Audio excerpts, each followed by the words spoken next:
మా జిల్లా కరీంనగర్ జిల్లాకు వచ్చి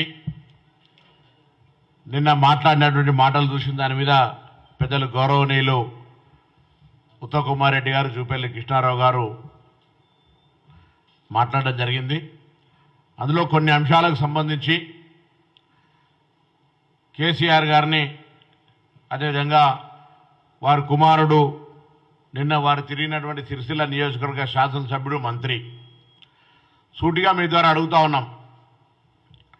నిజంగా మీకు చేతనైతే 10 సంవత్సరాలు మాజీ ముఖ్యమంత్రిగా మీ అత్తగారి లేనటువంటి కొదురుపాకలో మేము ఎక్కడ కూడా ఏమి ఇబ్బంది పెట్టాం, స్వేచ్ఛగా మీరు అటుపక్క నిలుచున్నారు, మేము ఇటుపక్క నిలుచుంటాం, ప్రజలు ఏ పక్షం నిలుచుంటారో ఒకసారి చూద్దామా అని అడుగుతా ఉన్నాం. కనీసం అత్తగారి ఊరు అయినటువంటి మిడ్మానేరు ముంపు గ్రామాల ప్రజల్ని కూడా పరిష్కరించలేని అసమర్థులు మీరు. అందుకు సంబంధించి అనేక ఉద్యమాలు చేసినటువంటి పరిస్థితులల్లా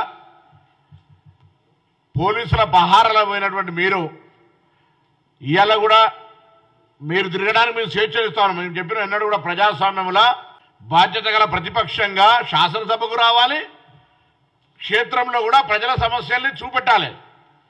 కానీ భాష,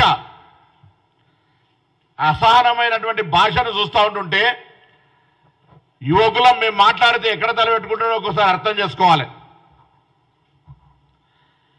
ఇలా అడుగుతా ఉన్న మిషన్ భగీరథ లేదా మిషన్ కాకతీయ, మేము వచ్చినాక వర్షాకాలం సీజన్ రాలే, చెరువులు కలకలలాడుతూ ఉన్నాయి. మొత్తం కాకతీయ గొలుసు చెరువులతోటి 40,000 కోట్ల రూపాయలు ఖర్చు పెట్టి తీస్తే నీళ్ళు ఏమైనా మరి విదేశాలకు అమ్మినాము. మేము నీళ్ళు ఏమైనా పాస్పోర్ట్లు లేక మేము జనం అమ్మినట్టు ఏమైనా నీళ్ళు? ఇవాళ అసహనంతో ముఖ్యమంత్రి శాశ్వత ఎవరు కాదు,